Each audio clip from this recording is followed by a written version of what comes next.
Hi, this is Arnold and welcome to your next Mortgage Minute. We're going to go a little bit off topic today. We're going to talk a little bit briefly about these Wall Street protests that we see up in the news every single day.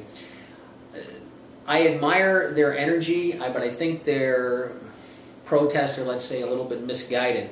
They're down at Wall Street and basically it looks like they're protesting against capitalism, where basically most of these problems have been started. They should be protesting at 1600 Pennsylvania Avenue, but that's for another time and another discussion. When you have individuals, say like Michael Moore, down there with the protesters, well, wait a minute. Michael Moore made millions and millions of dollars in his movies. And if this is such a problem for Mr. Moore, then why doesn't Mr. Moore hand all his money over either to the government or to these protesters so that they have some money and they don't have anything to protest about? Now you see that these union bosses are showing up. Well, wait a second. Most of these union bosses that are showing up would be considered to be rich under the statutes by the current administration. So to me, it's misguided, misdirected.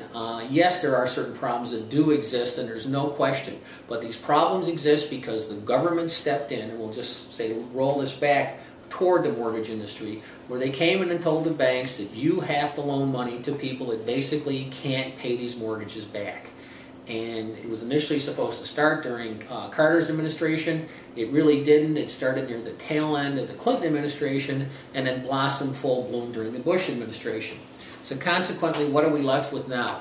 We're left with all these different properties with issues and problems and foreclosures, and we're not even near the bottom of the foreclosure barrel yet. We have interest rates at an all-time low, as announced this morning on the local news channels, and a 30-year fixed is less than 4%, which is fabulous. But the hook, once again, is that it's for those who can qualify. So I admire their energy. You have to take a look at it and say, yes, your energy is great, and you do have a couple of points, but I think that the problem goes back to is that they're protesting the wrong people. If the government bailed out some of these entities and these entities paid the government back, well, they're private industry. They should be able to pay anybody whatever they want. It shouldn't have anything to do with what you think.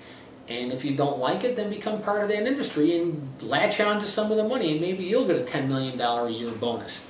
Do I think it's excessive? Well, sure I do, because I don't get the $10 million a year bonus either. But at any rate, I admire their energy. I just think their direction at this time is a little bit misguided.